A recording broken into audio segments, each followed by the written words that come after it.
A few weeks ago, I received a package in the mail. A single videotape. The footage was grainy and the tape skipped about every 7 seconds, but I could still see the old man on the screen. The timestamp read August 5th, 1998, and I could hear it very clearly when he spoke. Congratulations! You've been cordially invited to the last unwrapping party on Earth. The old man, wide-lensed glasses, and large gray mustache obscuring a large portion of his withered face, pitched his story quite plainly. In the 1800s, Egyptomania gripped this great country. Egyptian culture was celebrated, appropriated, exploited until there was nothing left.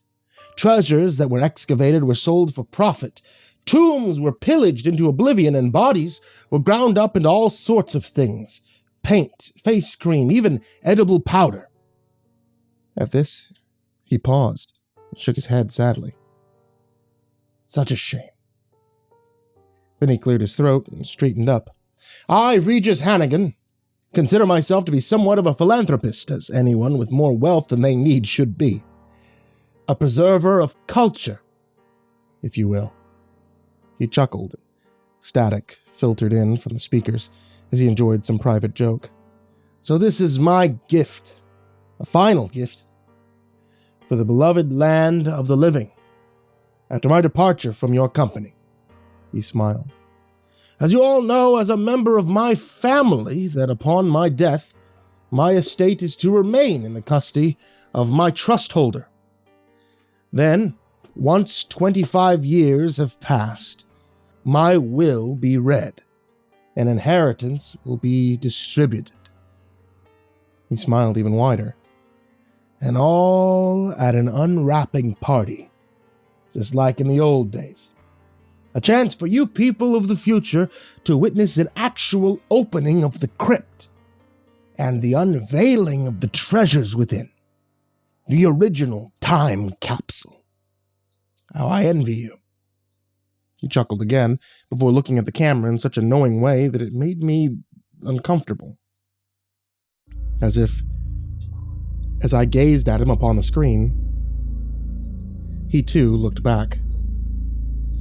And best of all, I've secured a real, authentically embalmed mummy to be unwrapped for your enjoyment. Me. My name is Samuel Singer. I wish things like this didn't always seem to happen to me. Better yet, I wish I could learn to look into the mysterious and the strange and find it within myself to say no, but there I was. Standing amongst strangers in the parlor of an old Victorian home, watching the way the candlelit flickered off the polished surface of the solid gold sarcophagus in the center of the room. There were drinks in one corner, old brandy wines in crystal goblets and crumbly biscuits.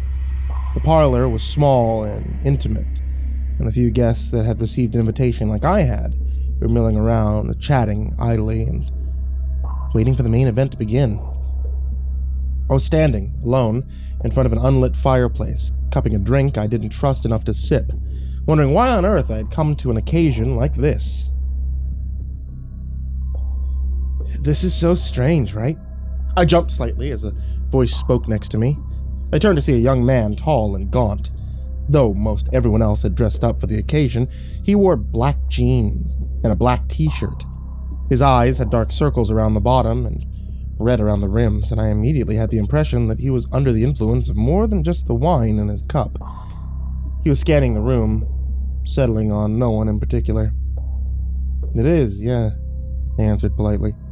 My mummy's the great uncle, he said, and then immediately let out a cackling laugh. I mean my great uncle's the mummy, he corrected, gesturing with his drink to the sarcophagus. Yeah.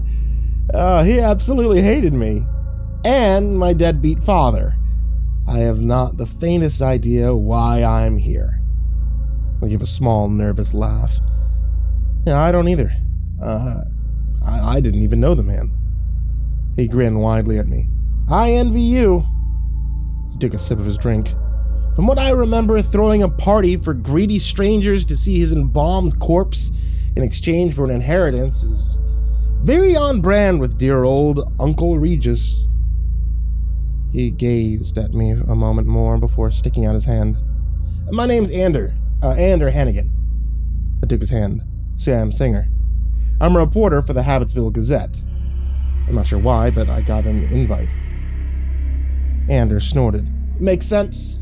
Uncle Regis probably wants to make as big a spectacle as he can out of this. He looked around in silence for a while.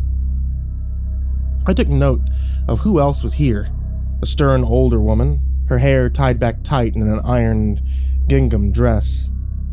A well-to-do looking pair, a man and a woman, looking to be in their early 30s, wearing matching khakis and sweaters.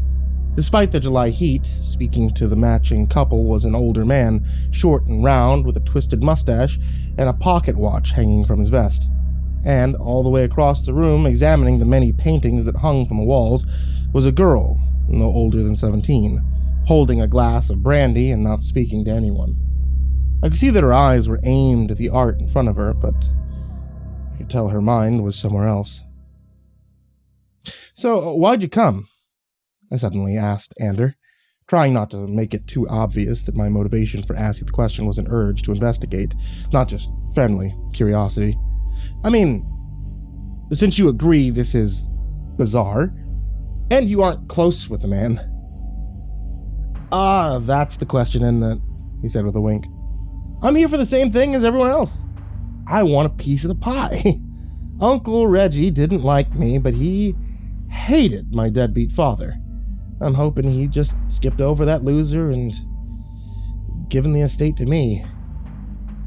I looked around, my eyes lingering on the man with the pocket watch.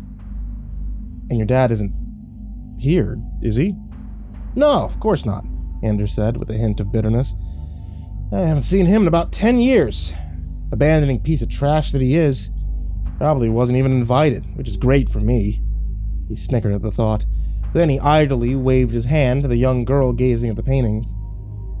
That's my competition. The others, they're fooling themselves if they think Uncle Regis left them anything of actual value. I furrowed my brow at the girl. Who's that? That's Wendy. She's my great-uncle's grandniece. Never actually met her in person, but I'm already pretty pissed with her. He shook his head. Takes a lot of nerve to compete for the estate of a man who died before you were born. But I heard that Uncle Regis really loved her mother, so as her next of kin, she's invited. He looked at a large hanging antique clock on the wall. Wonder when Willie's getting here. I watched the girl for a bit longer. While everyone else was chatting like they knew one another, she continued to stand, sullen and alone. And who's Willie? I asked casually. Oh, there he is, Anders said. He motioned to a clean-cut man in his 60s who had just entered from the far side of the parlor holding a briefcase. Uncle Regis's apprentice, Andy answered with a scoff. Looks normal, but don't let that fool you. He's the one who's held on to Uncle Reggie's stuff until it was ready to be passed on. He looked around at all the ornaments that had lined the walls and the antique furniture that lay around the room. And he never touched a single thing in this house, he said, with a shake of his head. You can bet if I get a hold of this stuff, it'll be gone like that, he said, snapping his fingers, chuckling, and took another long sip of brandy.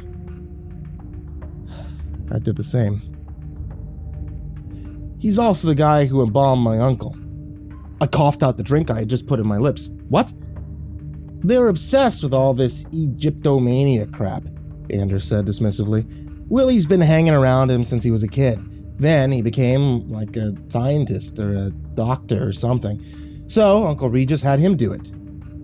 But, I started. Shh. Ander waved me to quiet. Looks like Willie's about to start. The man with the briefcase had set it on a table next to the sarcophagus and unpacked some unfamiliar instruments. Huge hooks and straps, brushes, and a pair of heavy leather gloves. Welcome, he said, and the chatter in the room died down as their attention turned to him. Thank you all for coming. My name is William Pettigrew.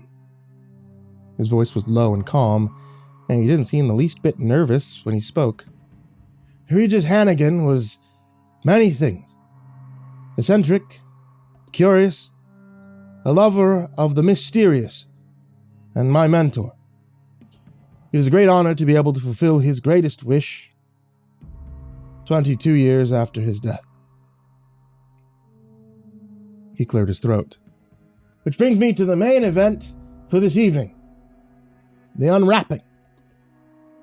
He picked up the leather gloves and pulled them onto his hands. Then he placed them onto the edge of the sarcophagus and with a heavy swing, lifted the lid. The room was dim, but I could see what lay inside. Arms crossed, skin covered in gauze, still as death. It was a mummified corpse. William Pettigrew looked at it for a moment, and I could only imagine what that would have been like to see someone you were so close to in that state. Especially if you were the one who put him there. Then he picked up a tool from the table beside him and clamped it onto the edge of the gauze. He started to pull. The sound was unlike anything I had heard before, a ripping and tearing, the gauze shredded from decades of being pressed against a formaldehyde-soaked corpse. The smell wafted all the way to me, the strange mixed scent of heavy chemicals and fragrant herbs.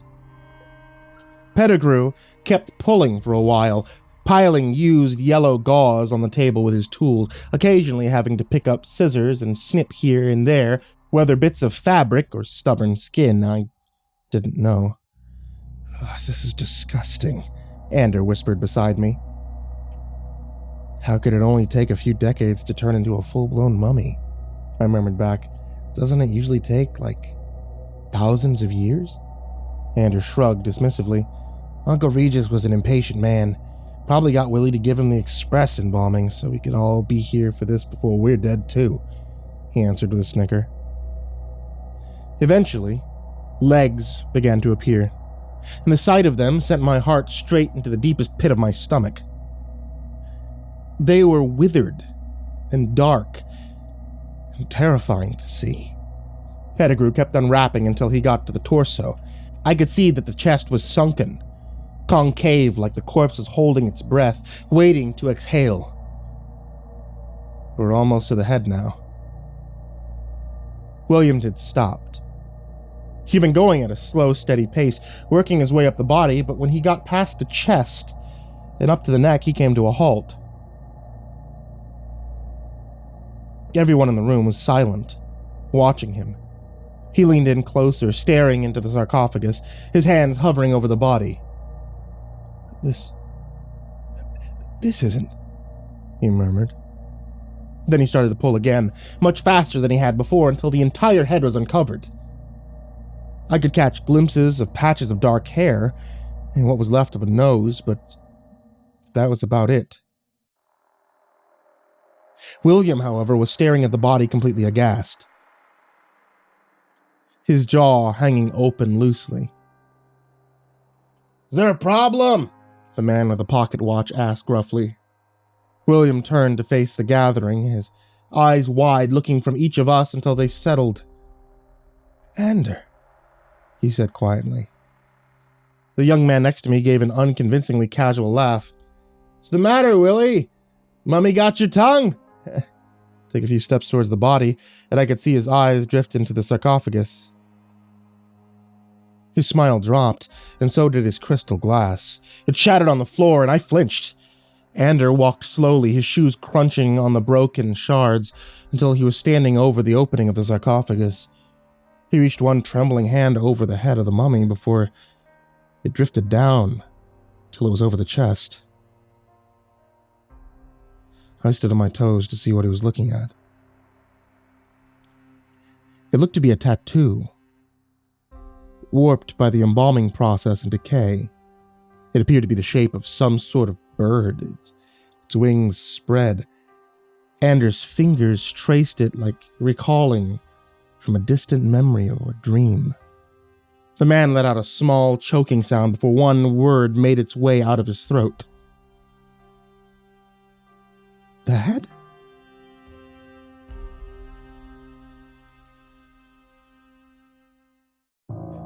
Hey there once again, kids, it's me, MrCreepyPasta, and I wanted to tell you thank you so much for watching tonight's video, or, listening to tonight's episode of the podcast. This is the same thing I say at the end of every video all the time, so I think it kind of goes without saying that I appreciate you, and I appreciate you guys sticking around. We're moving into some of the hottest months of the year, which means that it's probably a good thing if some of you guys start to cool down a bit. A great way to do that, iced tea, sweet iced tea. I'm from Texas, is what we do. And my wife sells tea. Etsy.com/shop/ivory-monocle-tea. They get a whole bunch of different kinds of teas, even creepypasta-based teas. And if you ask for the MCP dabbing sticker, you get a special one that nobody else gets. And as always, I want to give a very huge thank you to all of my supporters out there on Patreon. I say this every time, but I truly mean it. You guys are the real MVPs, and without you, I don't think I would be able to continue doing this at the capacity that I do. Especially not as many brand new custom stories as we've been getting just for the channel. So a very special thank you to Jacob Shaffer, Jordan Alexander Sanchez, Bryon Arce, Ken Lando Higuchi, Bobby Karman, Stephanie Butler, Tristain Pelton, Chase Burnett, Diana Kraus, Nessie, Ronny Hansson, Blitzscreed, BardoHawk764, TheBananaMafia 1, Hollow Hero, Ferb, Harley, Billy Morrow, Katie Birch, Sashi Sazaku, Kayden the Spooky Boy, My Body Sounds Like Rice Krispies, Ashwood, Lord of the Weebs, Jay, Faya Lockett, Miss Exandra, Suji Campbell, Stricken, Ozreen Fox, Robert White, Legit Quad Feed, Fried Chicken 12, James Bruce, Freddy Krueger, Ty Nanny, Infernal One, James Lowe, Lisa Cottrell, Caspian, Jordan Ells, Hades' Nephew, Tater Chip, Acid System, Prozac and Pancake Appreciation Society, Cryptic Nightmares, Kiri the Sloth, Tommy Green, Sky Harbor, Caleb Dougal, Nina Smith, Nico Kyle, Rafael Rodriguez, The Ginger Bros, Aaron Stormcrow, Daniel Paulson, Trace Miles, and Corey Kenshin. Thank you guys once again so much, and if you would like to join this list of people's names that I mispronounce, or the list of people's names that are down there in the description, check out patreon.com/MrCreepyPasta, and as always, a very sweet dreams to all of you. Good night, folks.